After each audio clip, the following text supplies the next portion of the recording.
Warning. Warning. Warning! Now for a word of caution. The information you are about to hear is the exact knowledge they don't want you to know. Only on the Bridge Podcast, hosted by Travis Haley.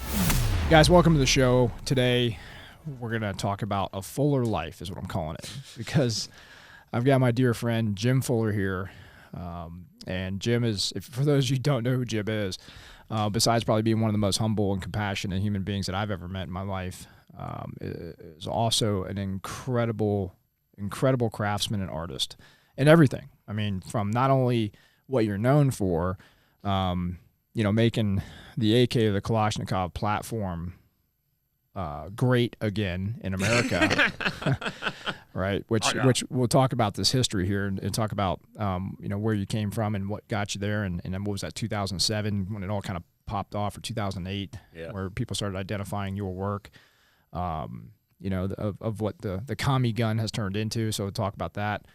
And but just your life in general. I want to know what's Fuller's story and where do you come from and why? And then where are we at now, which I know we're never happy with, and what's our vision for the future? And so I think that's what I love. I'd love people to hear that story. That's a lot. That's a lot, but it's going to be fun. Let's do it. So tell me, before we get into all that stuff, because this, as you guys know, this is not a gun podcast, right? No. This is about people. And so that's what I want is why did you choose the life that you chose, right? What have you done? And we talk about a lot of things, from compassion to vulnerability and sacrifice and all those things. But what makes you care about things? So tell me first off, what's the life of Jim Fuller as a child? Like when you grew up from the time you were 18, let's start there. It's kind of hard to go through it all because there's a lot there. Give me the Cliff Note version. Well, were you a troublemaker? Were you a straight A student? Were you an athlete? Were you? No, not really. Definitely was not an athlete. That was never really my thing. I was pretty good at long distance running. I was built for that. Yeah. But I grew up in a single parent home. My mom only. It's kind of a. It was kind of a hard road getting through that. Because we were a single parent family when it wasn't cool. Yeah. Nowadays it's fashionable. Yeah. And I don't know why, because there's a lot of things that you miss out on. I was fortunate to have uncles in my life that felt it was very important to be mentors, and wanted to make sure that I got that, and I did. Phenomenal men, and but they knew how to make the difference back then. Men were different than they were back then. The World War II generation in general. Those were the men that brought me up and taught me the things that, gave me the belief system that I have. And it's a lot different today. So, well, that's why I want you to share that, because what is different about back then? Obviously we know that there's a lack of purpose nowadays. I would say as a young kid, I never really got into sports, mainly because there was never anybody that taught me how to throw a baseball or play football or anything like that. I mean, I wasn't interesting. I wasn't really given that opportunity, because I didn't have a father there every day. And I'm not complaining about that. I mean, you still had life. I just found things that were intrigued me by myself. Model building was a big thing when I was a kid. I really enjoyed that. And, my mom had a house with a basement in it, so it's like I had this own little fucking cubicle thing. I was one of those basement dwellers, back before it was cool to be one, Believe me, I wanted to get out of there really bad. I didn't like it. But what happened to Dad? Huh? What happened to Dad?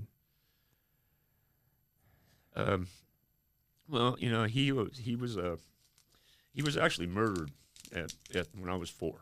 And there's a long story behind that, and, I get into that in the book a little bit. And actually quite a bit. But my mom never remarried. It was pretty devastating to her. And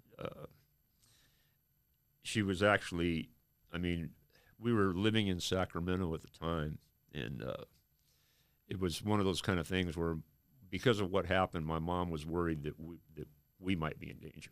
So we were moved away to a different place. And I really can't get into a lot of detail about that because I don't remember a whole lot of it.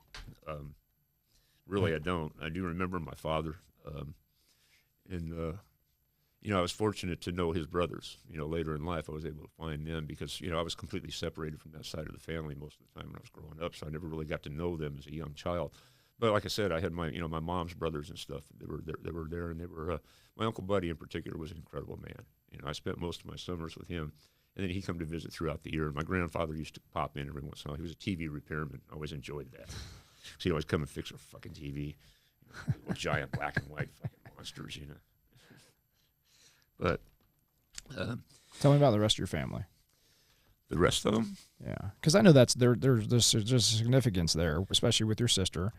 Obviously, that comes into the future, Yeah, later that's on in your life. Well, I called her my sister, but she was really my cousin. I was an only child because we never continued to have they never had a family after that. Yeah. But my sister did.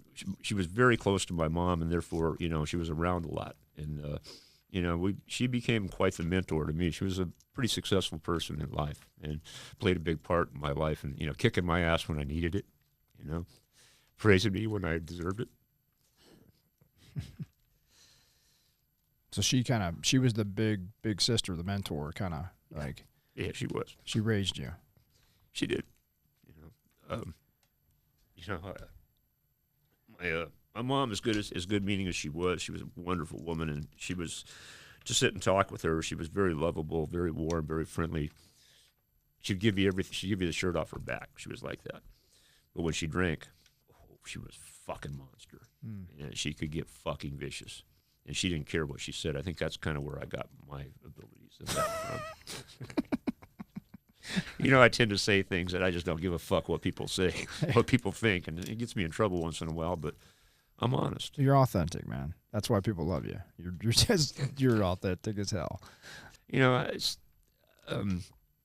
basically what it is you spend a lot of time growing up in that situation. You spend a lot of time trying to. I later in life figured out, and a lot of it last night, just from the conversation we had yesterday. I was thinking about this, and you spend a lot of time trying to find your identity because you really don't have one. Tell me more. Well, it's like, you don't, when you don't socialize with other people and you find things to do on your own that give you enjoyment and kill your time, teach you things, learn things. It's like, oh, well, I did that. That wasn't good. I don't want to do that again. I'll do this. Oh, that worked good. I'll do that again some more. Just the whole learning process, but when you're teaching yourself, it's kind of cool.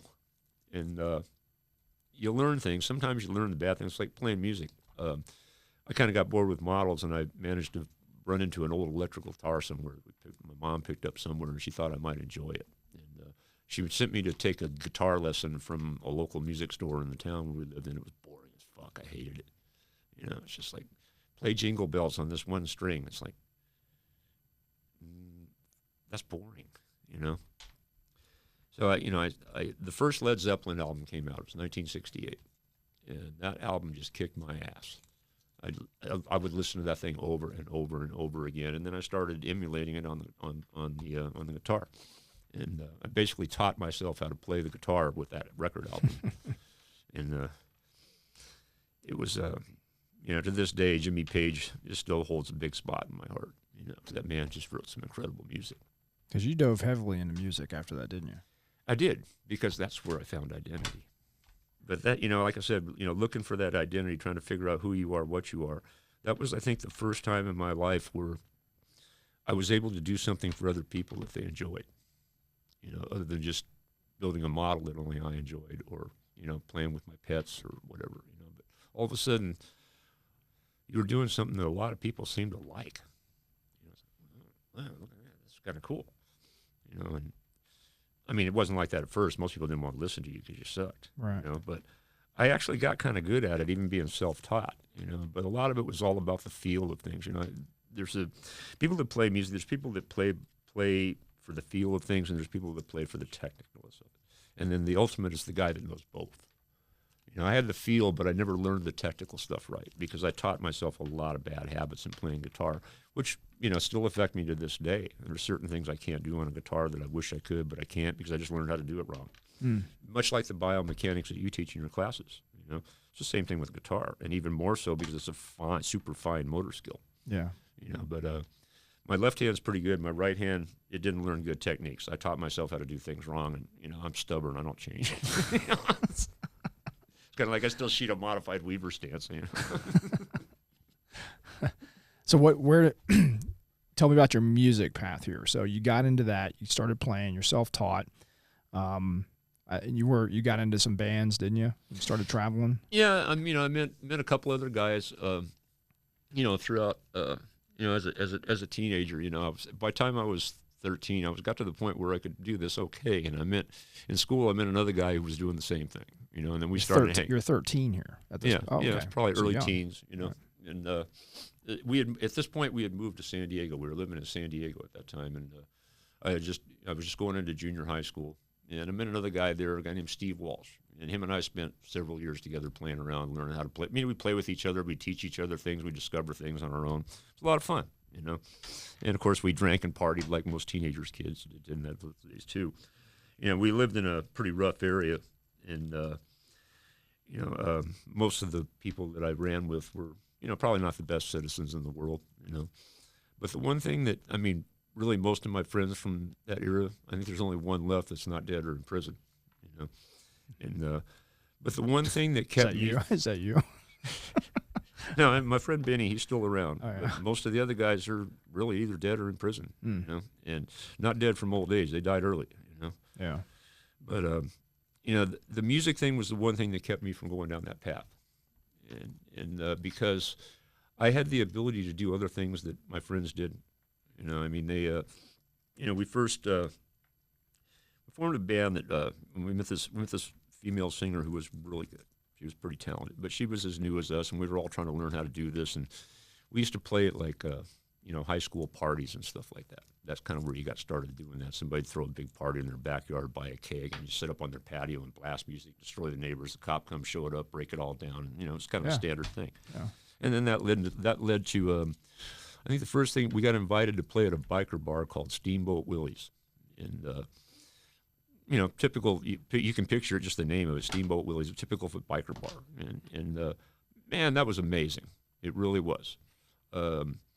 At the time, by that time, I think I was 18 at that time. And you could get into the bar, but you had to drink backstage with all the minors, it's, this is 50 fucking years ago, man, whatever. Right. So it's, I can tell some of those secrets Well, now. when I first came in the military, you could drink at 18 on base. That's true. 3-2 beer. Yeah. And then they get rid of that. Yeah. Because we were too responsible. Well, see, and that was the big thing right there, because, we played a Steamboat Willie's. What we found, because we were in San Diego, how many military bases are in San Diego? A lot. Tons. And what we found out, we got hooked up with the agent that was booking the nightclubs on the military bases, the EM clubs, things like that.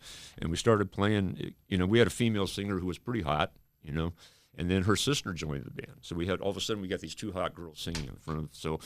And in those days, we're talking the late 70s, there wasn't that many women. And so if you went to one of these clubs, it was packed, but it was a sausage fest.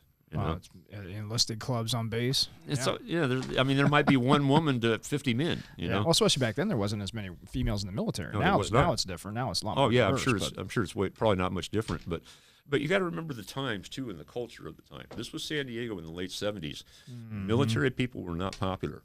No, and these guys could not go to a regular club and have fun. They weren't treated well. Women ignored them, and they just post-Vietnam here. So. Yeah, it was post-Vietnam. Everybody had long hair, beards, mustaches. These guys had short hair, and they were tie and tight, this and that. They stood out like a sore thumb whenever they'd walk into a club, and people would treat them accordingly. That always bugged me. It always did, because I grew up with people who the military was a big deal. It was always. I grew up reading GI comic books. I never read Batman and Superman. I read GI comic books. I like that better. Mm-hmm. And. All right. So anyhow, the military bases became a big thing. The first one we played was the EM club at NTC, the Pelicans Club, I believe they used to call it, and it was a pretty big club, a nice club, and there was probably usually at least 200-300 guys in there every night. Wow. They had no other place to go. NTC, yeah.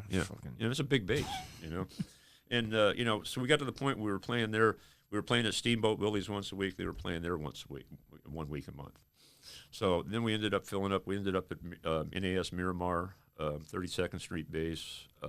Coronado. Yeah, Coronado. Yeah. We played at that club too, and it became like a, you know, I mean, we weren't making a lot of money. I think at the time they were paying us $800 a week, and there was 6 of us. Right. You know? And you had expenses, and you know, I mean, this is what it was. You didn't make a lot of money, but hey, I'm playing music, and somebody's paying me for it. And this is what I do. I had an identity. Okay. You know, I mean, really, where did that go from there? Well, I mean, unfortunately, it kind of got to the point where the better we got, all of a sudden, I mean, from playing at Steamboat Willie's, a lot of the more influential or better clubs in town began to notice us, and people started reaching out saying, "We'd like you to come play," and that meant more money. And unfortunately, that meant we played the Navy bases less because we started getting more bigger clubs, you know, nicer places to play, and you know, it was just kind of the natural progression. Sure. You know, so it was a little different. But you know, I met a lot of guys that are doing that, and I learned a lot about the military from being there, and I really enjoyed the men because they were so unappreciated everywhere else. You know, and it was kind of a good thing to be able to go there and show those guys a good time. Yeah.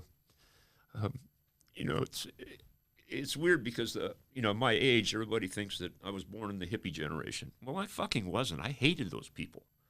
You know, those people disgusted me. To this day, I'm not even really a Beatles fan. As much as I love music, I don't really care for that much of their music because of what they stood for. Mm-hmm. You know, particularly towards the end of the Beatles, they really got off into the hippie shit. You know. And the scary part is those are the people that are leading us today. Those are the people in position of power today. Think about how much LSD those fuckers took back in the day. And they're making rules for us now. But let's not go down that road. Yeah. Well, again, history always repeats itself, and we know what happens next. So, Yep. Not really worried about them. But I was proud to be able to do that and work with those guys, and I made a lot of good friends there, you know, and I learned a lot. I met guys from all over. The first time I was exposed to people from other places in the country, you know, guys from New York, guys from Florida, this and that. It's like, oh wow, you do that down there? That's cool. So it was a great experience, and again, like I said, as we progressed, we moved on. We got to playing better clubs, getting paid better money, going on the road, going out of town here and there a little bit, and we became pretty good. And we were a pretty well-known band for the circuit of what we played in, and we became pretty much in demand, and we were booked all the time. And with that comes a lot of bad things that I learned. And Like part of this sex, drugs, and rock and roll life kind of bad things, or that, which is typical back then. I mean, still. Well, I mean, you know, I was a virgin when I started doing this shit, and I learned about sex from 30-year-old bar whores. It was easy. You know, I mean, it was a lot of guys be like, "That's an amazing story." What's wrong with that? Well, you know, and it's funny too because you got to remember that when I was starting out this stuff, it was right around. I got my draft card in the mail when I was in 1974, and I was just starting to get into this stuff at that time. And I'm thinking, wow. You know, and I hadn't really paid attention to public things. I thought Vietnam was still going on. I didn't know. Yeah. I didn't know it had, you know, and so I get this thing, and I go down to they say, oh, the war's over, man. You're just 1H. We don't care about you right now. I was like, oh, okay. So I went to see my uncle. I said, hey, look at this. I'm supposed to go in there. He says, what you want to go in the military for, boy? The fucking war's over. Well, what? But I've been drafted. He says, no, you haven't been drafted. They just said they might need you. He says, there ain't no war. Why you want to join the military? Well, you did. Because there was a war. I mean, he was like that, you know. God bless that man. So I never went in, you know, because that was my window right there, and I didn't take it. It's like, okay, everybody tells me don't do this. There's no war. Don't go there. And over here, I'm getting laid every night, and I'm drinking and having a good time. Well, I mean, yeah, and at that time, from 74 on to 80 blah, you would have had a pretty boring military career anyways. Nothing was happening. Yeah, it was a dead time. So, yeah. I mean, sometimes I think back, and I regret it. I wished I would have. Particularly now, you know, like when you guys get together and you start speaking military, you know, all the acronyms and shit like that. I don't know what the fuck you're talking about. You know? But it's still cool, and it's cool guy stuff, and it's fun. I understand part of it. I'm getting better. Yeah. Well, I think just like everybody's life, you love and hate every second of it. Yeah. You know? Yeah. So. But, you know, that, like I said, that lifestyle leads to bad things, and it did for me. I mean, the drugs, the sex, I mean, it was prevalent. It was everywhere. It didn't matter if you didn't make money, because everybody wanted to give it to you. It was just. And what the worst thing that was created out of all that? Probably my own fucking ego. The biggest lesson in humility I ever had was the day I was fired from that band. And I deserved every bit of it. But it was a real slap in the face, a cold fucking slap in the face, because it was the first identity I'd ever known. And it was gone, just like that. So you built your identity, and then it was taken away from you. Yeah. What did you do? I had no idea what to do. I think I was in my early 20s. I don't remember exactly how old I was. I was 23 or 24, something like that. And I thought, well, I guess I've got to find another band. And that's when I realized how hard that was to do. I mean, I was kind of well known, but I also had a bad reputation too because of my ego. And I deserved that. So there were people interested. I went to try out with a few other bands. It just wasn't going anywhere. And I was running out of money. Things were getting worse. And this was around 1980.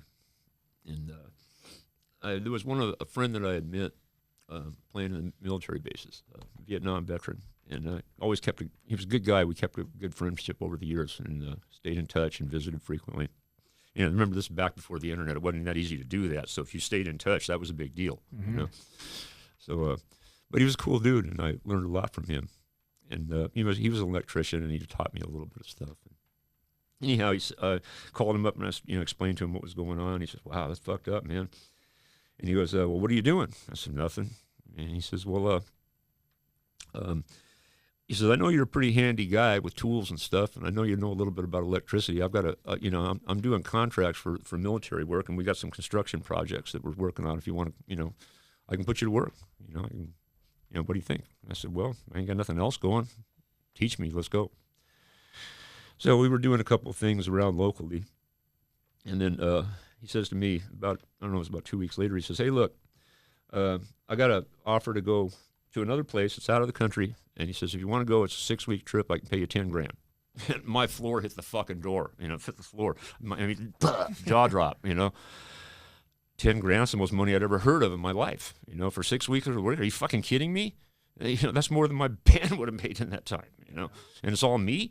And he says, "Yeah." He says, "I'll front you some cash. You should get this squared away, get that squared away. You got to get these shots. You got to do this. You got all the normal stuff you do go out of the country." And off we went. And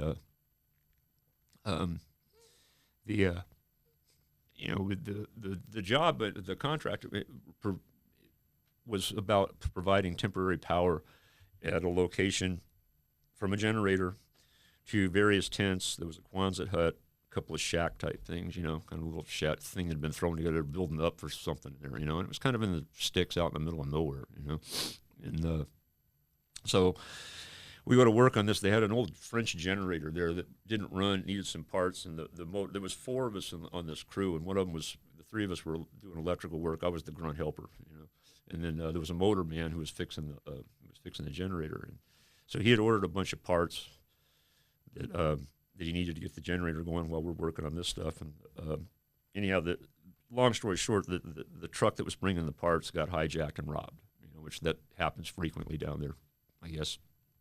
And so that kind of set everything back, and are we going to be able to do this again? So they get on the phone, they start playing around, they find some more stuff. Okay, we can get some more stuff here in another week. So, okay, continue building the power poles, continue wiring things up, blah, blah, blah. We'll get this generator going eventually. So, comes time, and they were going to pick up the thing, and this time they decided they wanted to add a little security to it, And that's when I thought, wow, that's kind of interesting. And it actually interesting, and this is kind of important too in this story here, because I know where I want to go with what I'm telling you here. And it was about a week before that, one of the guys had found an AK of all things. It was kind of halfway buried in some dirt somewhere, and somebody saw something stick out of the ground. They went over and kicked it up, and it was an AK with a mag in it. I'd never even seen one before. I'd only heard about them. It was the big deal, and that was our enemy's gun in Vietnam. And I'm looking at this thing that's rusted, crusted over with mud. It's like, wow. And he knew a little bit about the gun. He pulls the mag out, looks at it. There's ammo in the mag, and he put it back in, and the gun worked. Rips it off. Rips it off, and I go, oh, that thing works. Holy fuck, And then they turned it over to somebody, whatever. But I was really enthralled by that because I'm looking at that thing. That fucking piece of shit worked. I mean, it looked horrible. It looked like I didn't even want to touch it. It's like, oh, that's an AK. Great. So anyhow, that said, these parts show up, and and that's the first time I'd actually seen an M16.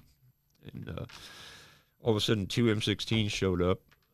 Driver pulls them out of the truck and said, "We're going to make sure we get the parts this time."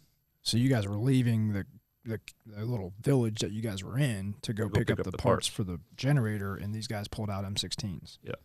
For security. Where those come from? Don't know. I don't know. Okay. I don't, and I mean, I knew there was some military thing involved. I mean, it was a Quonset hut. There's a lot of military shit sitting around, but I had not seen any guns or anything like that up at that point. And keep in mind, though, I wasn't really that knowledgeable at that point. Sure. I was a fucking young guitar player. This was all new to me. Anyhow, got the stuff, and we're heading back, and there was some kind of a shit laid out in the road that it was enough to make us stop.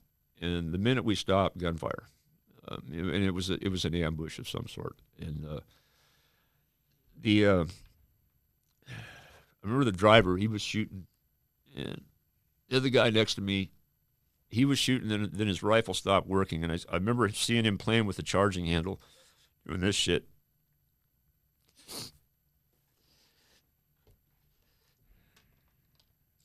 And he got hit, and it was really fucking ugly. And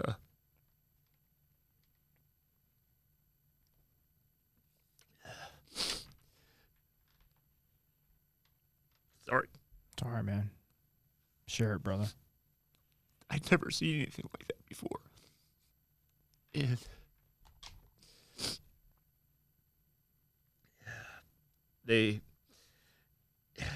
I don't really remember a whole lot, but I remember all of a sudden the truck accelerated really fast, and the driver was just driving over whatever shit was in the way.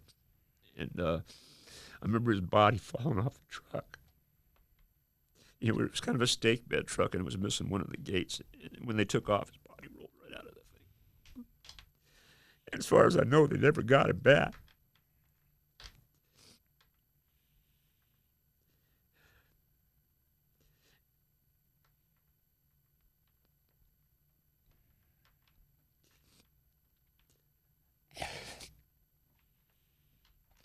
We got back to the area there, compound, and some people yelling and screaming. There was lots of hysteria going on. And I went to Steve. I told him, I said, "I'm done here, man. I want to go home. I don't know why I'm here. I don't belong here. This is not a place I should be." And so it was basically over. We couldn't finish the stuff anyhow. And we left 2 days later.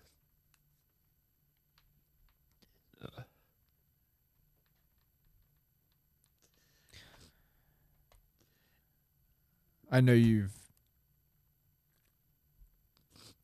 I know you've never shared that, and I want to acknowledge you for sharing, because I think that's something that, I've never known all the details. I know you were involved in a shitty situation, and I should have never been there. But you were. And so what did that do to you? What did that do for you? What kind of catalyst was that in your life, whether good or bad? I know you probably lived, and I see the pain, and I know, that's why we talk about shit on this show is because that vulnerability that we all forget we're supposed to have as humans, as warriors, you know, and not warrior in the sense of, you know, kicking a cave door in Durkistan. I'm talking about human beings have to be warriors. They have to be survivors, because we're not victims of life. We're beneficiaries to it. And so I think this is a huge gift that was given to you. And so I think you were absolutely supposed to be there, because I know what that did for you. I know when you went home, you told me you bought an AK right after that, didn't you? I did. What happens next in Jim Fuller's life? You know, at that time, I just, you know, I those things were really cheap in those days. The ammo was really cheap. And it's like $140, $150 I think I bought my first one for. Yeah, it was about what they were. And I think ammo was probably 4 or 5 cents a round at that time. It was super fucking cheap. So it's like, yeah. So I was talking with a friend of mine, and when I was talking about, I was telling him about that. You know, I never really talked about it. But I was, you know, the AK, that AK thing that they had found, I was telling a friend of mine about it. And he says, and he had a Mahdi, you know, because he was showing me his Mahdi. And it was pretty beat up. But it's like, you know, these are kind of cool. And he says, you know what, these things are cheap, man. Why don't you buy yourself one? It'd be kind of fun. Just let's go out and play kind of shit. So we went down to Beach City Armories, Hermosa Beach there, and I bought a little Chinese 556. And it's like, okay, these things are supposed to be pretty damn rugged. What can I do to destroy it? You know, and I couldn't. You know, I mean, I didn't take care of it. I didn't clean it, and you know, didn't do much with it. And other than just shoot the shit out of it and enjoy it. You know? And it always kind of rung true with me that, you know, there's always the AR versus AK thing, and I actually hate those arguments. But eventually I realized that I had right in front of me a stark portrayal of the difference of not so much the guns, but the difference of what a man depends on, and how the simple things of mechanics like that into that man's life. You know, now he may have continued shooting and got shot anyhow. I don't know, but that moment that he was trying to fix that gun was when he took the round. Yeah, and you know, it kind of, you know, guns to me at that time had been recreational things. You know, I'd never thought of them as weapons. I wasn't raised to think of it like that. You know, weapons were something you did in war. You know, guns were something you shot doves and quails with, or shot targets with. You know, not other humans. We never ever thought about shooting another human. Yeah, I mean, I remember taking a .22 to school when I was a kid, putting it in the coat closet so I could go plinking after school. There was probably 4 or 5 others in there, you know, because that's how that was culture then. Nobody thought about shooting other people.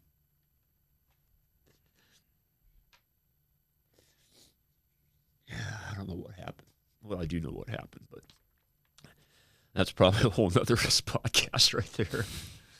What's that? About what? Oh, why it's not like that anymore.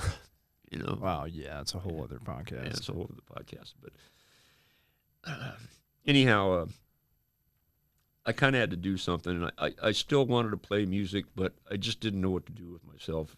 And, you know, it's like, okay, I'm going to just work. You know, I was real fortunate at the fact that I did have carpentry skills. I never had to work for minimum wage. You know, even though I played music and just starved most of the time, didn't care. I didn't really care about money. It wasn't important to me. You know, I was trying to live life, find a life, figure out who I was. What am I going to do with my world, you know? Didn't really have a guidance or any future plans. It's just like, okay, let's do this shit and see what happens, you know?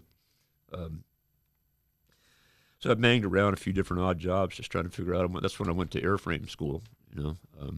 In those days, yeah, I forgot about that. Yeah, in those days, Lockheed had a program with North Valley Occupational Center there in San Fernando Valley, and you'd spent 3 months in the classroom and 3 months on the job. You know, you didn't get to work on any airplanes. You worked on bullshit stuff on the side. You know, But it taught me the basics of aircraft riveting, airframe work, things like that, which was very interesting to me. I found, I've always loved aircraft anyhow, and so I enjoyed that. But I didn't think I wanted to make it my career. I think, especially after going to Lockheed and being there for 3 months, I don't know if I'd like coming to a place like this every day for the rest of my life. I was trying to plan it. What do you want to do? What are you going to do? What are you going to do? It's like, well, I might do this, but then again, no, maybe I'm not. And then, the idea of being an electrician made a lot of sense to me because I could do it anywhere. You weren't going to be in the same place every day for the rest of your life. You're going to move around. You're going to have difference, this and that. So I just kind of followed that path, and I had a mentor to help me,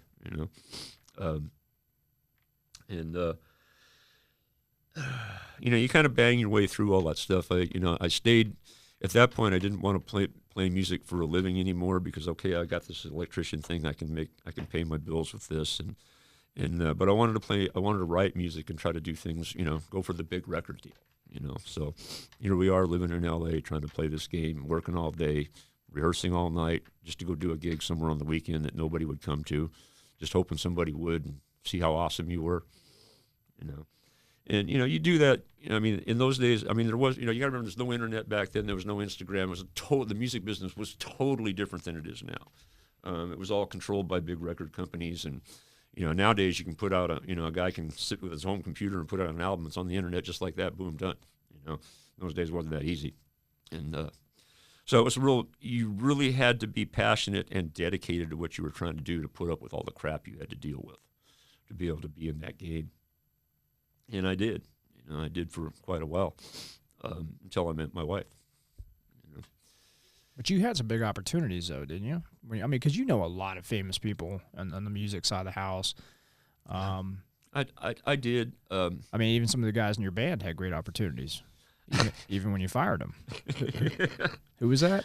Yeah, I was working with this one singer-songwriter guy, and he was a. The guy didn't have a lot of money either, but he says, "Hey, man, if you want to help me, I'll give you a room in my house, and I'll feed you whenever I can." It's like, okay, that's better than nothing. At least I got a place to sleep, And and he had a bass player who was a interesting guy, real cool guy, kind of a wild dude, and he had big hair before big hair was popular, and but him and the guy didn't get along well, and they ended up parting ways. And he came to me and he says, I got this plan. I'm going to start this band. I think you would be perfect for it. I want you to come with me. I'm going to do this. We're going to do that. And I'm going to do this. And I'm going, I got a place to sleep here. I'm going to stick with it. And what was the name of that band? Motley Crue. No bullshit, man. No bullshit. Now, by now I could have. That's how it all happened, though. By now I could have been a dead rock star, right? That's right. Yeah, that's a good point. I guarantee you that's probably how it would have ended up. Yeah. But you never know with things like that. Had I taken that route, they may have not even became famous. That's a chemistry thing. Whenever you put a band together, I don't know if it's just like with a team. I can see that. With a team, it becomes your family. And the band is the same thing, but you live and breathe and eat and sleep everything with these people. Yeah. That's why most of them don't last very long. Think of a marriage, but there's 5 or 6 people involved. Oh, yeah. Yeah. The dynamics are insane. Hardest part about staying in the military. Yeah, I'll bet. Yeah. So anyhow, I work during the day to support your music habit at night and try to beat that thing out. And there was a point where I married a woman that I shouldn't have married. She was just not right for me. I think I just thought it was the right thing to do, and going through all that shit and trying to figure out what your life was going to be after all that, I didn't know. I met this one girl who was from New York, and I just thought, oh, this is cool. Let's do this. And 6 months later, I was married to her, and I found out I could not fucking live with her. It was not a good idea. Once again, another mistake.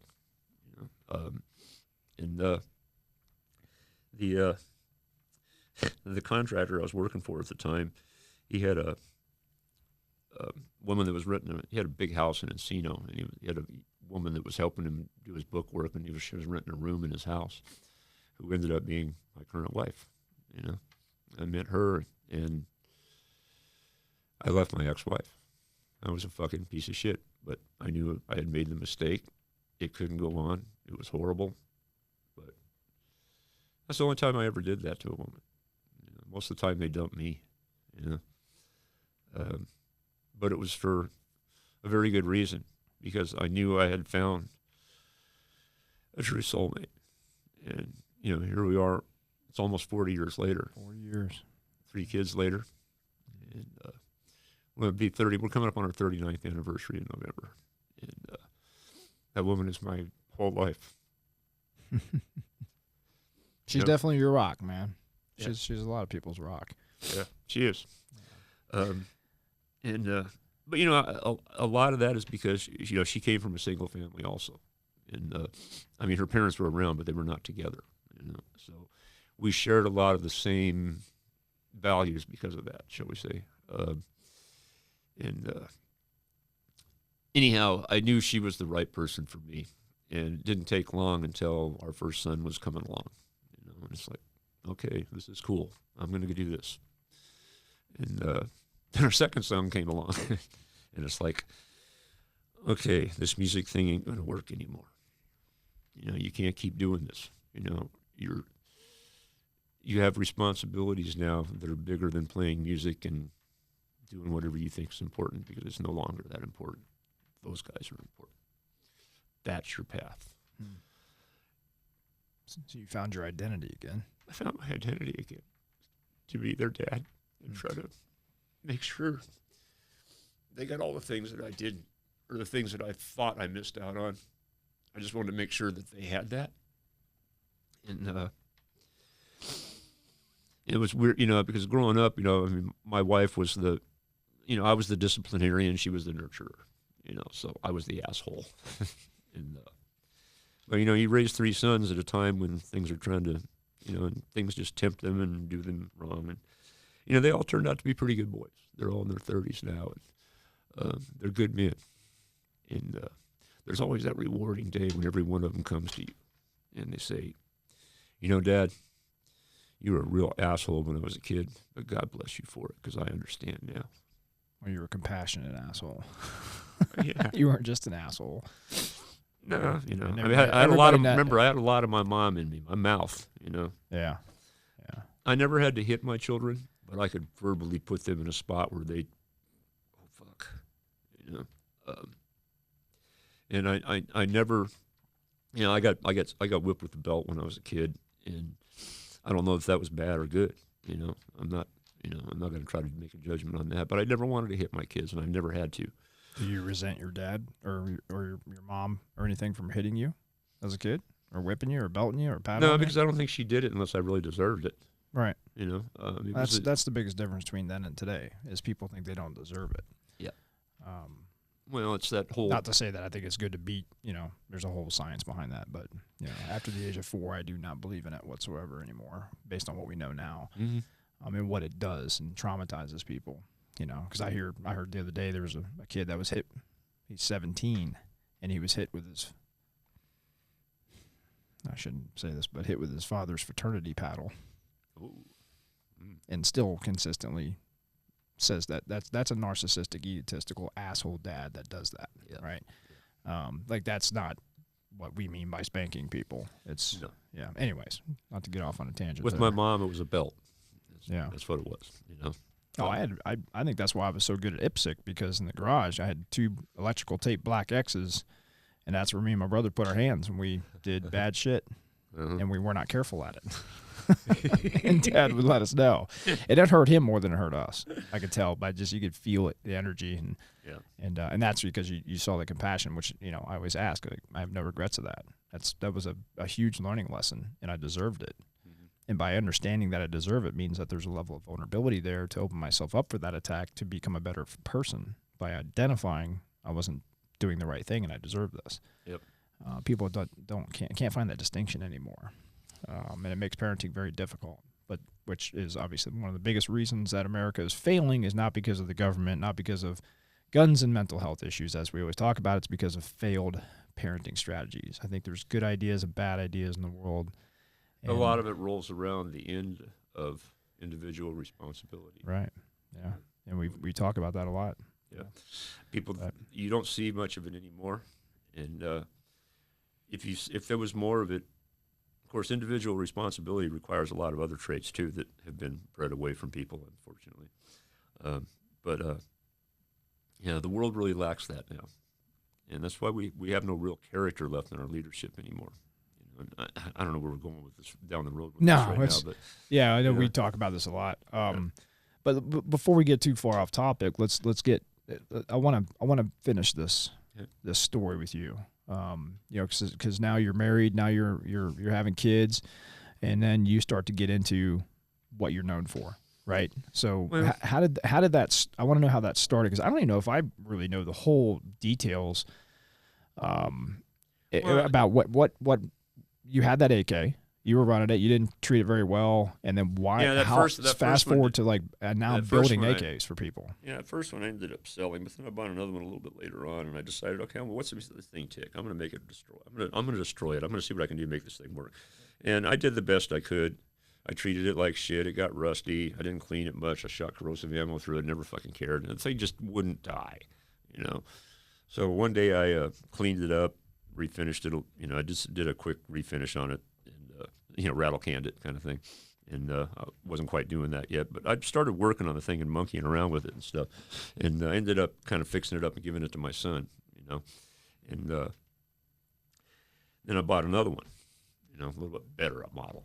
And then I decided, okay, these things need some stuff done to it. And I don't know how to do this shit. So I walk into and I've told this story before, but it's, you know, I walked into a gunsmithing shop in San Diego. And, you know, the gunsmiths in at that time were all mostly Vietnam veterans, and they hated that fucking gun. Mm-hmm. And as soon as they saw what I wanted them to work on, it was like, you better get out of there before you get your fucking ass kicked. It's serious. You know, I went to 2 stores, and I realized at that point, okay, everybody hates this fucking thing. Nobody's going to work on it, so I guess it's up to me. And that's when I started breaking a few things, because it's like, okay, I'm going to grind on this. I'm going to do this. I'm going to do that. This thing's got to get better here. I don't like this. I'm going to do this. And, you know, you fucked up the gun a little bit. You learn a few things. You go buy another one. They were cheap, you know. And all of a sudden, all these, this was, fast forward to kind of the end of the assault weapons ban. This was like around 2000, the early 2000s. The part weapons bans starting to go away. And all of a sudden, these parts kits started coming into the country. I began noticing these things. And, oh, wow, look at this. So you can kind of put this back together, and I kind of know how to rivet. Maybe I'll try this stuff, you know. So I bought the parts, put one together, built my first AK, made some mistakes on it, but that gun still exists today. My youngest son owns it, you know. So he's still got it. Yeah, he still got it. Wow. Yeah. I built it on one of those old Ohio Ordnance Works receivers, which I didn't know the problems with those things back then because I wasn't educated on them yet. And the metallurgy is not that good, so it's not a gun you'd want to shoot a lot. You know, they used to just heat treat the axis pinholes only. And so it's not a really great gun, but I built it. It was successful. It works, and it's still working, you know. Yeah. So, but that just opened the door, and I started doing more and more of that, you know. And I mean, those days you could buy those parts kits for as cheap as $75, and they came with the original barrel back in those days. So building them was basically just rivet up a receiver and plug that barrel back into it, and you had a complete working gun. So it was pretty easy to start doing it. So I did it a lot more, and it became kind of a hobby that, you know, I began to get around. You know, I built some, you know, it's like, oh, yeah, buy one of these, bring it over on the weekend, we'll build one for you, you know. And so you started doing it for friends and started whatever. Yeah. Did you start, were they customers at that point, or was it just a hobby at this point? No, it's still kind of a hobby, fun friend thing, you know. And, you know, I was starting to go train around at that time, too, and I began to meet other people. And I kind of got involved. I got to know a few contractor guys that, you know, this is the early days when all the, you know, the big money was falling out, you know, 2003, somewhere around that area. All the you know, the big sexy contractor guys are out there making the black one. Well, you were one of them. I was one of those big sexy guys. Yeah, you know what I'm talking about, though. Here in the States, everybody's like, wow, look at these guys. Yeah. You're like wild-ass fucking cowboys, you know. To me, I'm thinking AVG. You know what I mean? Yeah. Yeah. Though, if you don't know what that is, Google it. It's a good story. China used to be our friend. You'll get the picture when you Google that. Wait till the podcast is over, then Google it. Yeah, I'm sorry. No, don't do that. Don't leave now. Sorry. I'm kind of lost where I was going there, Travis. I'm sorry. We're just busting up too much here. So you're making them for hobby, friends, and then tell me what transitioned, what turned Really into... what transitioned it. I was teaching for Gabe Suarez at the time, and Gabe, I put one of these things together. I think it was the first time I got a hold of a 74 kit, and they came in with a side folder stock. At that time, nobody made a receiver for that. And I'm looking at this going, man, this thing's kind of cool, but it doesn't. And I'm looking at this, and it's like, well, maybe if you cut this, if you drill that, what the fuck? Let's try it. So I managed to turn a regular fixed stock receiver into a side and build this thing up. And I took it down to show it to Suarez, and he's going, fuck, I love this thing. And he decided to build a whole training program around the AK. He says, dude, you need to start building these things. You need to start selling these to people. So went and got an FFL, started going down that road. And we started teaching, and Suarez, I think, was probably the first person to really start teaching full-on AK classes in this country. And he was such an outlaw. He's got a, I mean, Suarez, if you don't know him, look it up. There's a long story there. He did some good stuff, did some not so good stuff. But, the time I spent with him was pretty productive, when it came to the AK, because we really, I remember he put on the first AK-oriented class, and I'm trying to remember the year of that, 2005, 2006.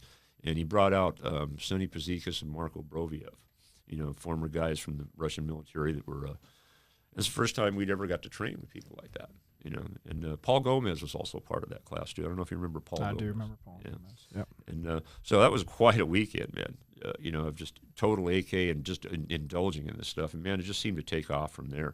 And keep in mind, this was back before Instagram and Facebook ever existed. Yeah. And so the thing was a lot of contractors started coming to those classes because they realized that they were going to get handed AKs when they went over there, and they wanted to be a little more familiar with them. So I started building guns for these guys, and that's really where my reputation came from. Yeah. Because all of a sudden, all these badass contractor guys, I got a Jim Fuller fucking rifle. This thing's badass, And I mean that did good for my reputation, no doubt. But I did build them good guns. Yeah, because at that time we were buying our own AKs, so you didn't get issued shit. In some teams, you had to go over there and actually they give you money, and you'd have to go out in town and find AKs and buy them. Some like liquor stores in Baghdad, things like. I'm serious, dude. Because if there was a liquor store, the guy was selling guns too. Yeah. I remember buying AKs, MP5s. Like that. There's the picture of me on the Iranian border with the MP5. I've seen that. I bought that for $70. Oh, Jesus. An HK MP5, and then I remember taking the Knights Armament rail system off the RAS, off the standard military M4 that we were issued back then. I took the bottom little piece off, and then I zip tied and JB welded that on top of the MP5 and put my aim-point comp M on there. So I had an optic on it, and that's what I carried in the helicopter with me. And so we go out and buy that shit, and it was so yeah. Then we're sitting here looking at this piece of crap that we had over there. It was all beat up and stuff. So guys definitely were all of a sudden interested in like, hey, we need to level up a little bit. Oh, yeah. So then Rifle Dynamics is born at this point in time. Is that the FFL? 07 was when we officially got our FFL. Rifle Dynamics. Yeah. Okay. I was building guns under another gun store. I was listed on a guy's license, so I could build guns out of his shop. And we weren't doing manufacturing. Guys were sending me stuff to assemble for them. So that's kind of where it all started out going from there. And then, ended up opening my shop, and we became Rifle Dynamics. And shortly after that was when I met you. Yeah, I guess a few years later, right? Yeah, it was around, probably 09, something like that, 010. Yeah, I think it was 10. Yeah. Yeah. It was right. Well, yeah, it might have been 10 or 11 because that was right when I started Haley Strategic, when I left Magpul. Right. Yeah. As I was transitioning to. Yeah, because it's actually, because that was shortly after I got my first. It's funny because I didn't have social media pages. Facebook was just coming on the line by then. And my youngest son actually set up my first Facebook page. I didn't want anything to do with it. That's how I got you, was on Facebook, I think. Well, that's why I brought that up, because it's like all of a sudden I'm on Facebook one day and I get a friend's request from Travis Haley, and I knew the name immediately. And it's like, that's an M4 dude. What the fuck's he want with me? And I'm going, nah, this can't be real. That guy's like famous and shit. He like owns Magpul or something, And what the fuck? Accept. And then you immediately sent me a message. And I remember this because we had just SWAT Magazine had just done an article on some 5.56 AKs that I had built for some law enforcement thing. Yeah, because you're the first NATO 5.56 guy in the country too. help get that moving. I had I'm not going to get that. egotistical here, but goddamn it, I had a lot of firsts that I don't get fucking credit for. You do. And well, not today because I've been around so long, people don't remember. Most people have copied everything you've done, so take that as a compliment. Well, I know. Which is fine. This is I always take it as a compliment. Hey, it's like, well, I set out to build. You want to look at my wife and whoo, whistle? All right, fucking thank you, sir. I'll take that as a compliment. I'm not going to get mad at you. Well, the thing was, I knew early on that I really liked this gun, and I really wanted it to have a chance in this country. And I knew early on, we don't have anything here for this. We don't have any way to do this here. And that was when I first decided, I'd really like to do something different with the front end of this thing, and that's when I got with my friend Lenny, and I said, look, I don't know how to do this stuff. Help me out here. I want a block that does. I want a gas block that's different. I want to put them in one thing, and I want this like this. He goes, I can design that for you. And, I went through some, he did that, and he designed a brake for us, too. So all of a sudden, we had this new front end we could build. And there were people that just hated it. But there was a lot of people that didn't. Yeah. And I knew as soon as people would pick up and handle that gun. Which means you're doing something good. Yeah. Well, I knew, I had trained enough, I'm not a Travis Haley, but I know how to shoot. I'm a little old now. I'm not as fast and as active as I used to be. But I was pretty good at this shit at one time. And I know how to shoot a gun. And I know the difference between a good, fast-handling gun that's useful for you, that works with you, not against you, as you say, and a piece of shit. Definitely different when I pick up your guns. Yeah. So I focused on trying to do that to make the gun fit the man so well that they would not like anything else. Seriously, that's it. And that's one of the reasons I think we've managed to gain the respect we have, because I've always taken that extra mile, and I didn't make money doing it. You'd be surprised how many people think that I'm filthy rich and, got money stashed away in some fucking offshore account, something like that. Jesus Christ. Don't get into the gun industry if you think you're going to get fucking rich, because you're not. It's true. It's very fucking true. You know, anybody out here who says difference, there's Colt, there's Daniel Defense, there's all these big guys like that. But I guarantee you, what's that thing you talk about all the time? Oh, you're pregnant? Oh, great. How many times did you get fucked to get there? Right. Congratulations, you're pregnant.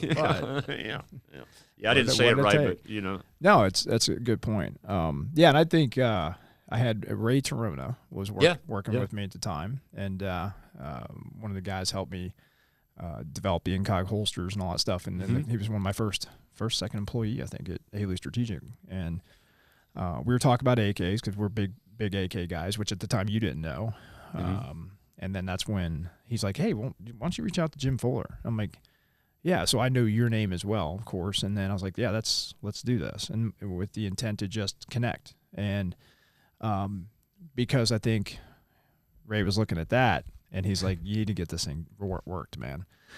And there's only one guy in the world that you should trust to do it, and that's you.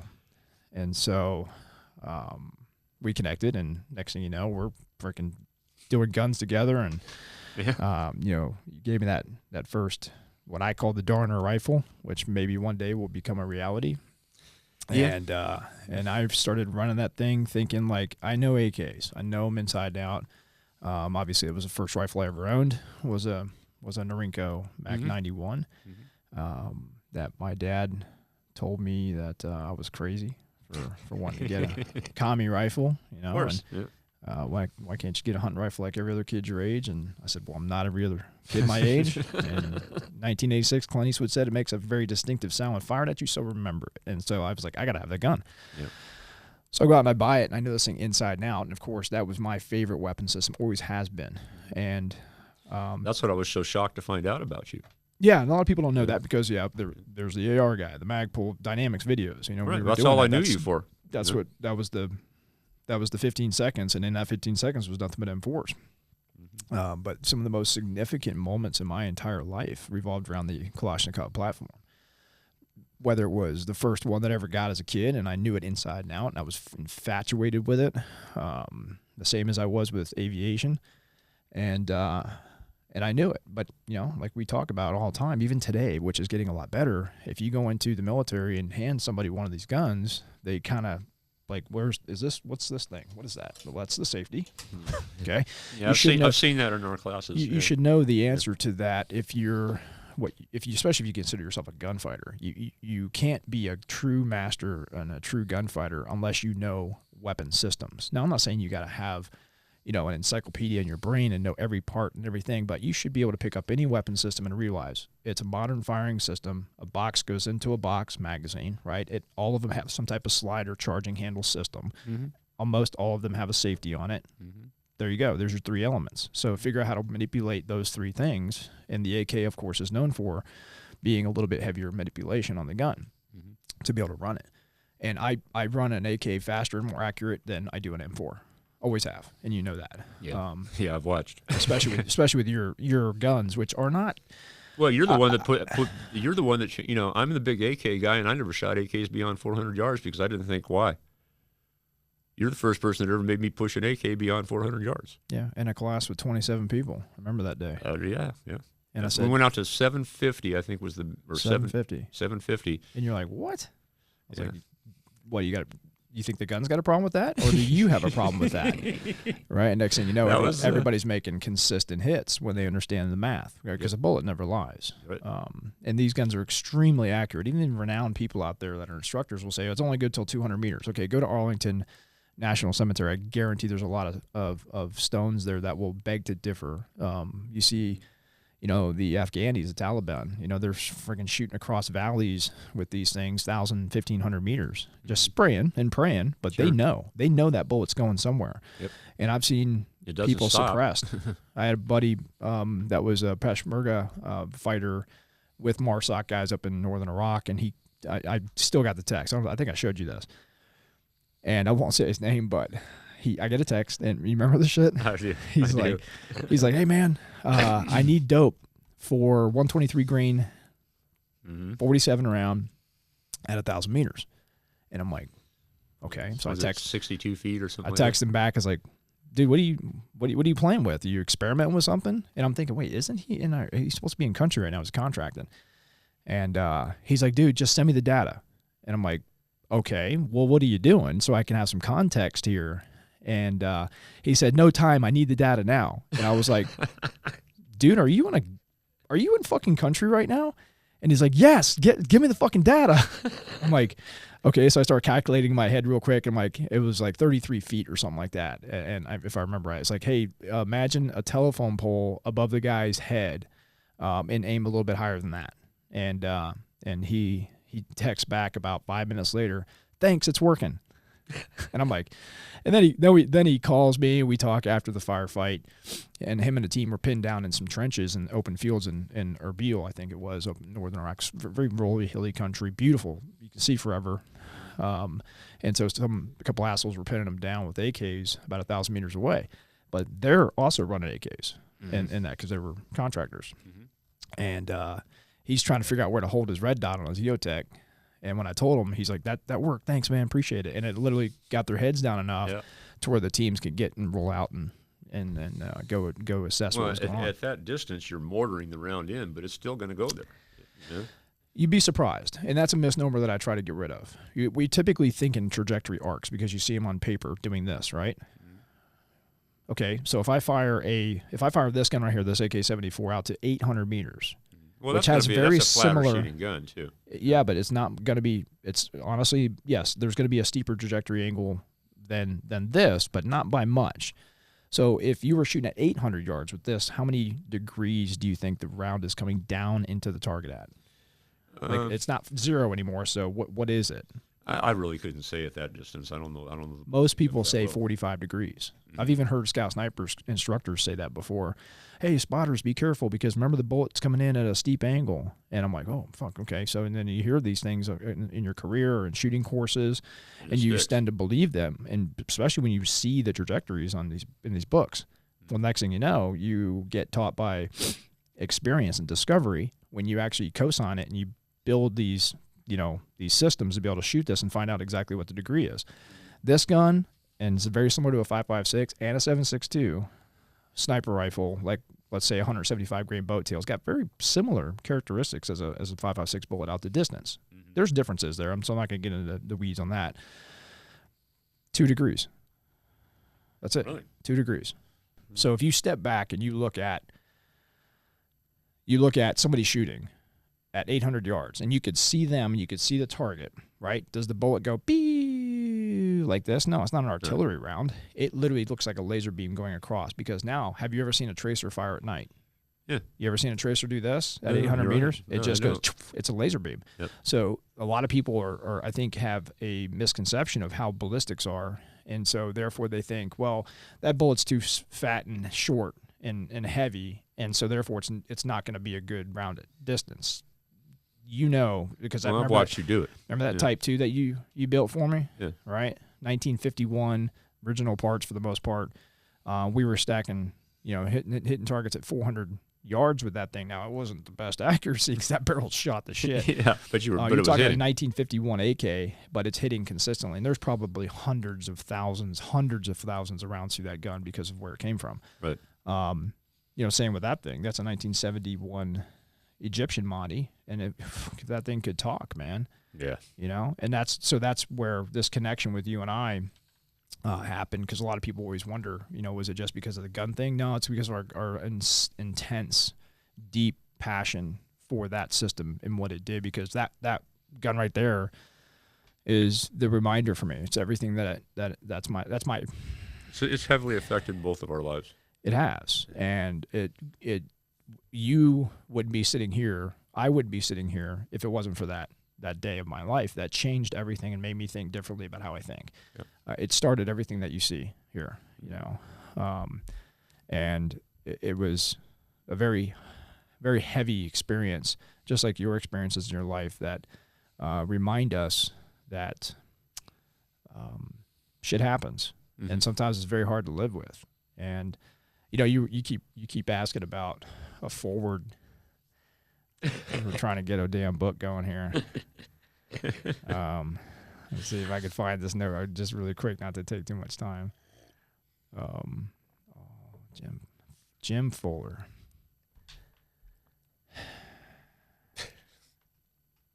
This is me starting some talking points. This is kind of, you and I will both resonate with this. These words that I thought up one night. What did you get everything out of life that you wanted? Is a question. And I'm not asking you necessarily that question right now, but I know the answer. And I think you'd say something like, well, did I get everything I wanted in life? Well, I wanted to be strong. As kids, as boys, of course, we want to be strong, right? But all I ever got, instead of becoming strong, all I got was obstacles and difficulties in my life to deal with. I wanted wisdom. I wanted to be smart. And all I got was a bunch of problems to solve. Mm-hmm. I wanted to be courageous, heroic. The stories that we grew up with World War II people in Vietnam, and I wanted that in my life. Yep. And all I got were stupid dangers to overcome. I wanted to be in combat, for me speaking, and I wanted violence. And all I got was compassion and vulnerability. I wanted love. We all want love. Every human being wants love. Wants love and wants to be loved. And all I got were troubled people to help. So I'd say that we got everything we wanted in life. Yeah. And so very much so. That's kind of what I hear your stories. What I've known you for 12 years now, and we've shared probably some of the deepest shit in the world together. Through family, through guns, through history, through aviation, through all those things. And, and I think that's where, when you were at Rifle Dynamics and I started seeing your light that you give to people, the compassion and how humble you are as a human, has really helped the world change. And I know you're really humble to the fact that when people say, hey, you changed the way people thought about AKs in 2007 and 8 and 9, and then as it grew into what it is today, that is absolutely true. And that's helped a lot of people's lives. Where a lot of people would look at that thing and go, oh, it hurts people. No, that's not why we do this. We do this because our entire life mission, and I think after hearing your story today, is and how affected emotionally we can get when you're sitting there thinking about your friend falling off the back of a truck, right? Yep. That hits you hard, but it's a reminder, because that was a difficulty that you were challenged with. Yep. To create strength, to create courage. What do we take to create wisdom? Yep. And you share that with people, man, and you share it fearlessly. You have no problem being humble and sitting there and shedding a tear out of your eye, fearlessly and compassionately. And I think more people need to do that. That's why I love you, man, so fucking much. And when, you had your stint at Rifle Dynamics, which you are obviously the creator of that. And I don't know if you want to talk about the transition there, but I want to talk about, with all of this, what are we doing now? And so maybe you and I can talk about that, because I know a lot of people are asking, where has Jim Fuller been in the last few years? And why? Why did you disappear for a little bit? Was it the burn? Yeah. We talked about the Phoenix Totem quite a bit, and it's very much a part of my life. I mean, you reinvent yourself all over again. I did a lot of stuff with RD. I did a lot of firsts with that. I mean, there's a lot of things that happen right now that wouldn't happen had I not been involved. In this industry, a lot of people don't know that, but it's true. The people who've been around, they know. And I don't need any accolades for that. I don't really fucking care, because all I wanted to do was give people an avenue to enjoy themselves and learn the discipline of firearms and be able to protect themselves and their families. To me, that was a gift that I could give to people. And because, as we've talked about many times, it's not what you take from this world, it's what you leave. Mm-hmm. Nobody really cares about leaving anything for the world anymore. I wanted to leave. I want it to be a better place when I leave than it was when I came in. And because that's the way I was taught that it should be. And if doing these things does that, so there's a lot of people that say that what I do is really bad. I really don't fucking care what they think. You know how I feel about that stuff. I build the most politically incorrect war gun in the world. And I really don't fucking care if you don't like that. It happens to be the best gun ever made for defending yourself. Well, you don't care about the piss ants. You care about people that do care. Yeah. And people, and the real people know that. The people that really matter know that. You don't do this for the love of money. If you do, you're a fool. You do this for the love of the whole picture and what you can leave behind. I mean, some of these guns that I built, I know they'll be around 30, 40, 50 years past me. If we can keep that right. Don't want to go down that road right now, but that gun's older than 50 years. Yeah. Well, and it's all about, caring about something to make sure you find something that's that well designed to do what it does. And then make sure that when you put it together, it's put together with the same respect and compassion that designed that thing. Intention. Yeah, the intention of it. It's such a brilliant design, it can be built horribly wrong and still work. Mm-hmm. The Romanians prove that every day. Well, I don't go down that road. That's just alcohol. Anyhow, the transition was, at RD, I kind of got to the point where I just felt like I couldn't do anymore. Especially after I sold it, because I didn't have any control over it. And again, another lesson. Another Sure. part of the Fuller life. It's like, okay, this is my identity, and I'm going to walk away from all of it. That came that point where when I sold the company, I had a 2-year consulting contract, and then which would automatically, reissue if I chose not to. Well, after 2 years, I chose not to. And there's a lot of reasons behind that, and some of them I'm going to keep personal. But the thing was, I was just really burned out on it. I didn't feel like I could ever go anywhere else with that. Not with what I wanted to do anyhow. And I think I just kind of needed to crash and figure out what I really wanted to do once again, because that's what I've done so many things in my life. You reinvent yourself all over again. And because you hit rock bottom pretty hard there. Yeah, I did. Not as maybe bad as you had in earlier life, but it's still another. Well, thing again, it's you lose that identity. Yeah. I'm always going to be Jim Fuller, but it's like, I still, it's like that. The logo of that company meant an awful lot to me at one time, and the story behind that thing. And we didn't discuss it here, but it's out there. People know it, and it's. But that's your sister. For those you don't know, that's his sister on that logo. Yeah, and they can, guardian angel. Yeah, and boy, she was guardian angel, ass kicker, whatever the fuck you want to say. But God she bless was that hard. woman. Yeah, God bless that woman. So what You said that you lost your identity. Let's talk about that for just a quick second. Like a lot of people may confuse that with... Let me correct that. With ego. And that's not ego. It's because you lost your identity because you weren't able to do the thing that you love doing for people. And so that's the identity that gets lost. And you want to find that back because it makes you so happy when you give back to people. Because, dude, you've never taken anything in this world. You've done nothing but give everything. Whether it was a company you gave away, which you did. You did. You fucking gave it away. Right? But for good reason. And what happened exactly the way it happened. It doesn't work for me anymore. I don't need it in my life. Because the mission wasn't there anymore. It wasn't there anymore. And I didn't need it in my life. What is it now? What you were searching for, what you wanted to do, what is that thing you want to do, and is it going to happen? It is. And I thank you for the ability to do it. You know, I mean, you came to me and you said to me one night, you came up to Vegas and we were sitting in my house and you said, so what the fuck? Are you retired? What the fuck are you doing? You haven't put out, your company hasn't put out anything since you sold it. What the fuck are you doing? It's like, well, I'm doing really nothing. He said, well, and you said to me, is that what you want to do? Because you know I know how you are. You lead people into their own discovery. Sorry, question mark? Bless you, brother. But it's like, okay, so I have an opportunity to do this exactly the way I wanted to do it. Why would I not? I started RD at the age of 50, and people said I was a fucking maniac for doing it, and I was stupid. Why are you giving everything away?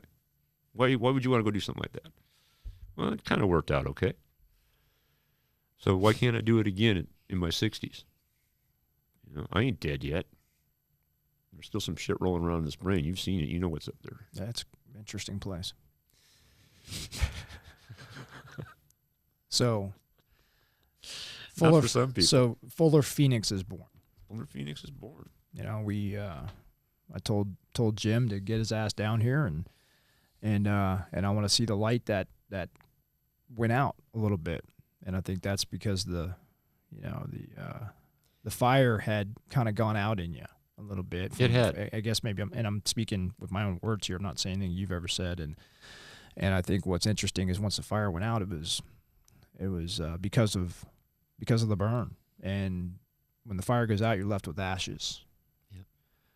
And I think that's where this Phoenix concept comes into play. Not Phoenix, the city, even though it's just kind of local. Yeah, people just assume that because we're here, but. Yeah, but it's bigger than that. It's you are rising from these ashes. Yeah. And what I've seen in you in the last couple of years and what we've been able to develop together, and I'm not taking credit for shit. It's all you and the team. Well, maybe a couple ideas and design, but I think what we're about to do is what you're about to do again, and I'm so excited about this is I look back to that time when you changed the world's mindset of this platform, and you changed it in a big-ass way. I think it's about to happen again tenfold. Yeah. And that's cool. I'm back. Yeah. And I think you're back not because you took some time off. It's because you're back because you went through all those challenges and difficulties and struggles and you felt the burn. And I think that's why you say, like I hear you say this a lot, like, why do you do this, Jim? And you're like, because I know people will walk through fire with this fucking gun, because I've walked through fire too. And I will make sure that if they're walking through that fire, this will be the best goddamn weapon system they could ever carry with them. And I'm never going to kiss your ass, I don't do that with people, but you build one of the best weapon systems on the face of the planet. And I think if Mikhail Kalashnikov was alive today, which probably already been said, he would say you do it better than he did.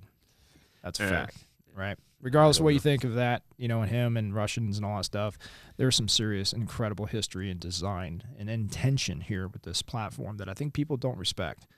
They don't appreciate, because maybe it wasn't their time. It was never a part of their life like it was for me as a young, not even probably maybe a teenager when I got my first AK. And the appreciation that it saved my life by knowing it inside and out. And then to be able to share that with you, only for you to make me share the damn story authentically, because this story's out there on the internet, one place, and I fucking lied my ass off. I wasn't vulnerable. I was scared that people would be ashamed of me for what I did. Yeah. Until Same you here. And that story still isn't out openly, unless you come to my classes and you hear it personally. Yeah. But you forced me to tell that story. You and some great friends, John Chang and a lot of other people said, dude, this is what created everything. Why aren't you telling that? Yeah. That's I exactly how it hit me when you told me about the story behind that gun. Yeah. And here we are. And that was one of the most revolutionize. honorable guns I've ever had a chance to build. I'm not blowing smoke up your ass right now because you are my friend. You know that. Fuck. But that gun right there, that gun, I've built a lot of special guns over the years, and I like commemorative guns. I don't build a lot of them, but when I do, I generally don't do them unless they're really about something big, and that's probably one of the biggest things I've ever built one for. I can't imagine anything being bigger. It was, it affected my life as much as it, not as much as it did yours, but it did have an effect on my life. Well, I think what I love about it as a symbol is, like, a lot of times you build something that's cool, goes on the wall, and it tends to lose its, not significance, but it gets a little layer of dust on it, and it sometimes gets forgotten about. I think with that piece, for me, every day when I walk into my office and I see it on the wall, it's a reminder for me to never get hit on my headlights and never be happy with where I am, and always have a vision to where I'm going. And because if you don't, you may never come back. And doesn't mean everything's going to work perfectly in life, but you know what? At least have a little bit different insight to it in hindsight. What you just said, you gave me that vision back again. What you just said right there. Fuller Phoenix gave me that vision back again. No, I see it more than ever. And I think when people see what we're about to come out with here and this year, I'm not going to give any time stamps or dates. Of course, that's been a little not horrible, but supply chains and things like that have slowed things down a little bit. Not too bad, but they do. It did. We would probably already be launched right now, but I've never been able. This is the first time I've ever been able to do anything like this on this level, and I had no idea just how rough it could be, and particularly because of this, like you said, the supply chain stuff is just I'm just getting raw metals. Is quite a challenge now. So I made a lot of mistakes about saying I'm going to have this gun out by the summer last year. Oh, we meant well, but I didn't say shit. I just sat back and was like, all right, okay. Yeah, well, okay. You know me. Like I said, my mom taught me how to run my fucking mouth. Well, I mean, I'm not going to say, oh, it's never going to happen. I want to see it happen. If everybody can make that timeline, we awesome. built prototypes all along. We've been shooting the shit out of this stuff, and we're just still waiting on certain things to be done. You know, and but it's coming soon. And I've been a part of a lot of cool projects in the industry. A lot of cool projects. From past companies that I worked with to partners and stuff that we work with. Look at all those things in that cabinet out there. I know. Yeah. I love all the cool shit that we've been a part of, and even things that people don't know about, that's not for us to talk about. That's the other companies that we helped. And that was our give. That was our bid. That was it. That's all we needed. And we felt good about it. I didn't need my name put on something, but to see what we're about to come out with, some people might go, oh, it's just another AK. No, man, this is not another. This is incredible. I'm more excited about this than I ever have been about anything in my life. Me too. And it's a rifle. As you know, it's not going to make much money. Yep. Right? They're guns at the end of the day, especially with the cost of things going up. But, dude, to share your art and your creation in your mind and then build that into a production platform that is not – I mean, this is not a production gun. This is a custom – this gun's worth what? Fucking $10,000 right there? I don't know. With all the shit you got on it, no doubt. And it's a 74 on top of it, so it's like, well, it's a 105. But. Yeah, and it's built by you, so there's a lot of money we're sitting. There's right that. Yeah. This will be where you can have this with 10 times better shit than this fucking Russian junk. I'm sorry, everybody's into this as an Netco fad right now. It's cool. Don't get me wrong. It's definitely a level up game for the Russians, but I don't really care for it. It's got a lot of failure points on it. A lot. And I know you and I will probably disagree on this, but I think they did a better job of dressing up the AK than they did with the AK-12. Absolutely. No, I agree 100% with you on that one. No, because I know you're a fan of the AK-12, and I'm not. I enjoy shooting it, but it doesn't mean I'm going to take it over this, right? It's, again, just another piece of history. Sure. I like that gun better than this gun. Oh, yeah. But I know which one I'm going to grab, right? I like the AK-12 too, but I know which one I'm going to grab. So I think it's just that how I, wherever I fall. But yeah, I think right now, and a lot of people are asking, like, were you guys launched? Are you up and running? Yeah, we're up and running, and currently, for guys that don't know, if you're interested, Jim's building kits. I mean, we've got a ton of kits, customer kits, where we may have to start slowing that down a little bit to get them out. We're trying to turn them around as fast as we can. Yeah, because again, I'm not going to any guns that we put out here. It's not going to be a big mass bunch of stuff. It's going to be me and at the most 2 or 3 guys doing this stuff, so I can maintain the levels of quality that I want, right? That I expect those guns to have. That's what's happened. That my customers expect from me. Yeah. And I think that's what happened with the past. I still see some of the guns that I'm not even going to get into it. That have your name on it from the past that are not even headspace proper. I'm sorry, it's fucking bullshit, and there's no reason. And I think that's because no ill intent is there. I think except for the fact that we need to produce more, we need to make more money. Yeah. And when you start driving your train with money and greed versus heart and soul, you lose your quality. Yep. And so that's what we've decided to do here. Even though we have massive teams of engineers, and we've got 68 people running around here right now just in the headquarters that are brilliant minds. No, we're going to do this small, but there'll be good batches of guns. I mean, you're talking hundreds of guns will be out when we launch, and then that will keep going and going and going. But I want to make sure that quality control is 1,000%, like you've always wanted. Like I've seen you in the industry complain about other people and like, dude, they're not doing this, and this is extremely dangerous and not fair to the consumer. They think AKs are simple things. No, ARs are simple. ARs are Legos. I'm sorry. They're I used to build my own without even going on YouTube because there wasn't any back then. Yeah. AKs? No, you can't do that. No, you can't just a little bit more to it. It's just a hammer and a rivet press, right? Sure, if you think so. Yeah. But anyways, so man, what time is it here? I think we've been talking for a while, but that's cool, man. I appreciate you sharing all of that. And I know I've gotten bits and pieces of all these stories over time, and for you to consolidate that fuller life into an hour and a half or whatever this is pretty rad. And I can't wait for the rest of the story to come out. I know you're working on a book. I know people have asked you for a long time, and it's done-ish.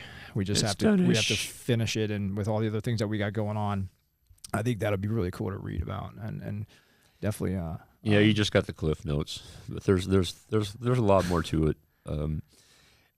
I tell stories that I hope will enlighten somebody's life, and that's really what it's all about. That's the entire, I think, mission of mankind is to share, so we don't forget. Because when you forget history, what do you have? You got nothing, right? Well, again, it's not what you do while you're here; it's what you leave behind. Well, I think with that, I'm going to ask you one last question before we depart here. One of them, actually a little short one. Do you have a favorite book? We've been talking about books on podcasts with people lately. I do. It could be anything, man. Something fun, something knowledgeable, something entertaining. Probably the most enjoyable book I ever read was the story of Pappy Gunn. It's called Indestructible. Excuse me. Of Pappy, right? Yeah, Pappy Gunn. Yeah. It was a story of a guy who weaponized planes in the South Pacific for the. It was basically the first. I mean, he was basically kind of Well, let's say that the B-20. Those of you who know World War II planes, the B-25J model that had 850 caliber machine guns in the nose, it wouldn't have existed without Pappy Gunn. Right. And who would have thought to do something that obscene? Take 850 cals, put it in the nose of an aircraft. Yeah. Yeah, that was unheard of. Which took a B-25 and gave it 14 forward-facing 50 caliber machine guns to do strafing with. 14 forward-facing 50s. A-10 ain't got shit on that. Well, I mean, this is a 30. Well, it does. But it's at the time, it was a pretty devastating fucking plane when he got done with it. Yeah. But I just love the history. If you get a chance, do a little search on Pappy Gunn, Gunn. Yeah. And interesting, one of those crazy, legendary kind of guys that just broke the rules, did whatever. I mean, he stole planes from the Dutch because they don't have any pilots anyhow. Fuck them. I'm gonna steal their planes. I need the planes. Oh man, That's a great adventure. I actually also enjoyed Jack Carr's book, The Devil's Hand. I mean, Jack said, did you get his new one? Did he send I it did. to you? Yeah, he did. He just sent it to me. I haven't had a chance to break it open yet, but I really, me, I don't read very well. I kind of have issues with that, and not that I can read, okay, but I can do audiobooks way better, right? So and you know how me, I like to take long drives, and it's perfect for an audiobook, Yeah. And, I did The Devil's Hand with an audiobook. Yeah. That book he sent me is too nice and it's perfect. I put it I right back in the case. I keep it in the Pelican I know, case. me too. Yeah. So. If you haven't read Jack stuff, he's an incredible writer, man, and just storyteller, and of course probably, and you know this, one of the most. Besides you, dude, Jack's probably one of the most humble dudes on the face of the planet. He is an incredible professional, and I'm glad to be able to call him a friend. So, yeah. Last question. Mm-hmm.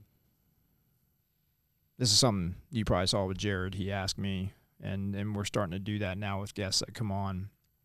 And what is something that you have sacrificed in your life to get where you are today? Be a short answer, it could be a long answer, it doesn't matter, man. What is something you've sacrificed, which, again, I think is an American principle of sacrifice. We have to sacrifice things. We have to give something up sometimes in order to take on something new in our lives.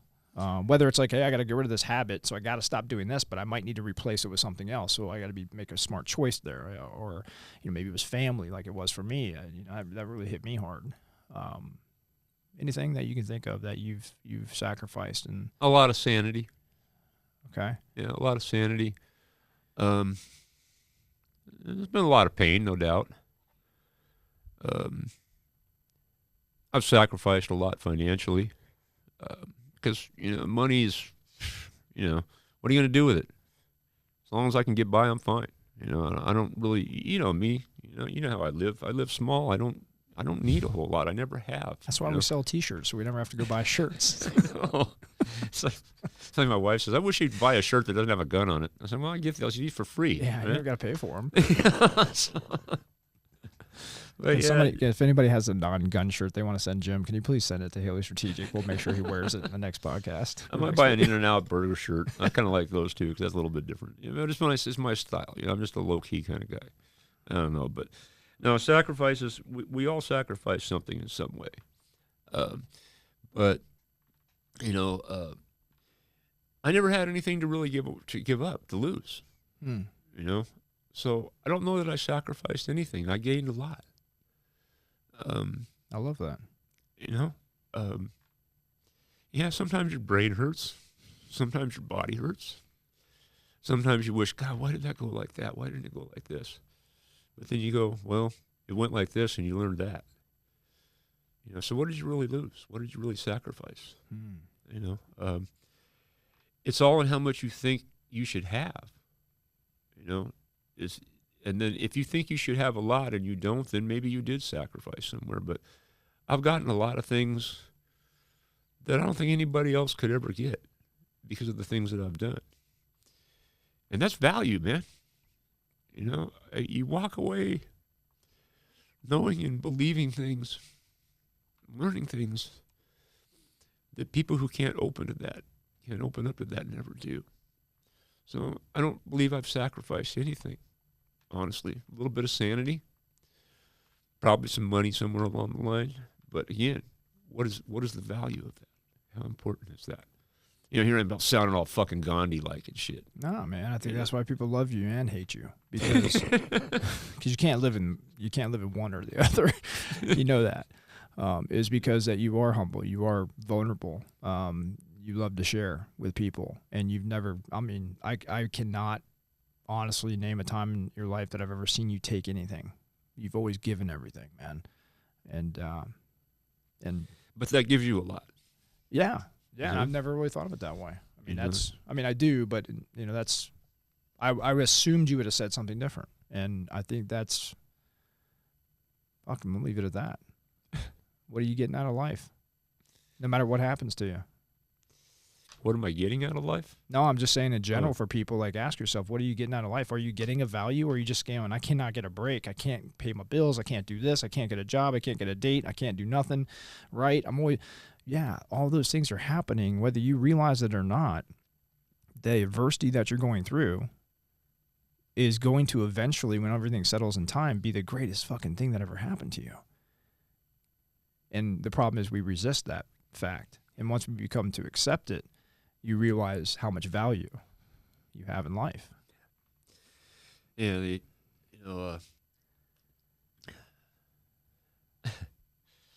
I've been very fortunate.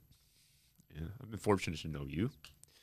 The things that I've done in life have brought a lot of good people into my life. A lot of bad people, but there's learning experiences there too that hopefully you can take and put into that next version. Put into that next thing that you do and make it better. And I've just always tried to do that. I don't have no winning formula for this stuff, Travis. I mean, life's uncertainty is not a problem that should ever be solved. And I think that's the problem, is people try to solve it, and instead of just living and flowing with it. And that's part of the thing. So many people today, the victim mentality, I'm so fucking tired of hearing about it. Because I'm telling you, I've gotten through a lot of bullshit in my life. Now, there's people that have lived a worse life than I have, but there's people that have had a pretty fucking charmed life that have never had to deal with the problems I've had in my life, and I never once used it as an excuse, because the minute you do is when you start losing that individual responsibility that's so important to being a man, to being productive in society, to being